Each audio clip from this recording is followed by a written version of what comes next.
here's my wonderful audience listening to me today.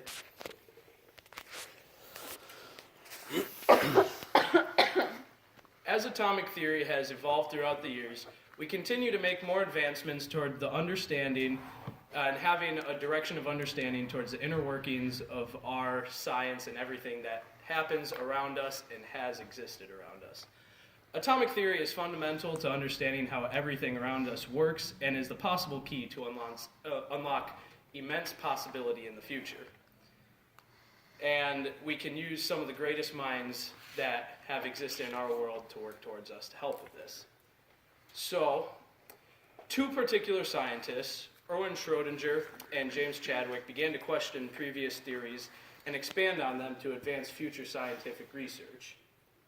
So, Erwin Schrödinger was an Austrian physicist who began working on wave functions and quantum mechanics around 1926.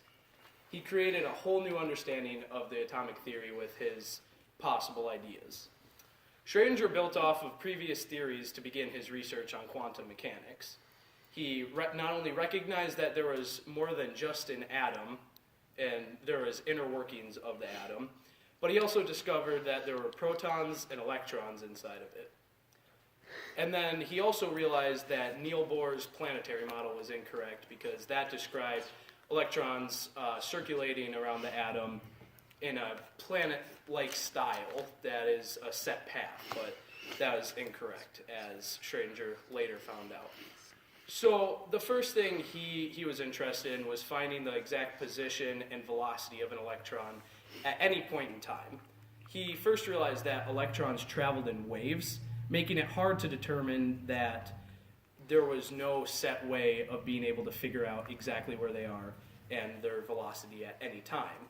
So he created a wave function to help describe this, which is h times psi is equal to E times psi. The h represents the Hamilton operator, which is a constant for energy in this equation. Psi is a constant that Schrödinger made up, and energy is equal to the amount of energy in the function. So this is all fundamental for quantum mechanics that we use today. He then decided he wanted to create a model that would help describe this situation. The electron cloud model was created in order to describe the motion of an electron and the probability of finding it at any position. It was a fuzzy cloud or barbell shape that was set around the nucleus of an atom. The cloud represents the probability of where the electron can be found. Where the cloud is more dense is the higher probability that the electron can be found there. It is about a 90% probability of being found within this cloud. He compared this to like a fan.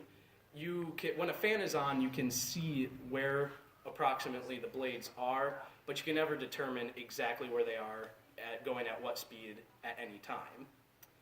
So next we move on to James Chadwick, who began to take over from where the previous scientists left off with the inner workings and the construction of an atom. He worked particularly with radiation. Chadwick began questioning theories in about the 1930s, just as Schrödinger did with his tests and experiments. It was previously believed that the center of an atom was made solely of just protons with the electrons on the outside. But he soon realized after multiple tests that there was something else that made the nucleus of an atom.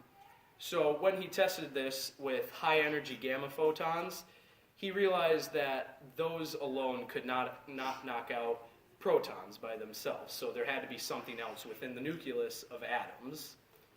So Chadwick looked at the Joliet-Curie experiment, which they used alpha radiation with helium atoms to test the nucleus of an atom. And he began to recreate similar experiments to that. He decided to blast alpha particles, which is basically just stripped helium atoms from their electrons. And he blasted these alpha particles at beryllium.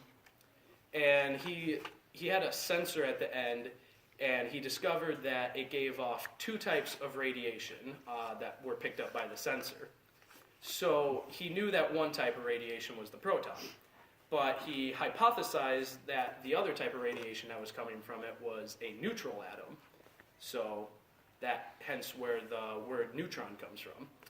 And in 1932, he announced the discovery of the neutron within the nucleus of an atom. So, the discovery of the inner workings of an atom truly opened up new pathways that have led to the most recent scientific discoveries today. Quantum mechanics has had a huge effect on our most recent ideas regarding atoms and particular particle positions, and it is considered by many the gateway to the future once we fully understand it, which we currently do not. The realm of quantum mechanics allows us to know a position and momentum of a particle at any point in time, and this triggered a revolution in physics, engineering, and many other scientists, and it provides a whole new way of looking at these sciences. And many equations and concepts are still used in current quantum mechanics today, such as Schrodinger's wave function. It is considered by many the most important discovery of the 20th century. The discovery of the neutron has created the foundation of how we look at chemistry and the functions of atoms. It makes it able to advance the periodic table and refine it into what we have today with all the patterns that it includes and everything included in that. It also helped create new rules to explain happenings within atoms and chemistry in general. The beginning works on atoms started hundreds and hundreds of years ago, and only recently have we found these huge discoveries. And it has been made clear in the eyes of science that through the work of Erwin Schrödinger and James Chadwick, that the realm of all sciences have been unlocked to limitless bounds. Thank you for taking the time to listen to my presentation about atomic theory.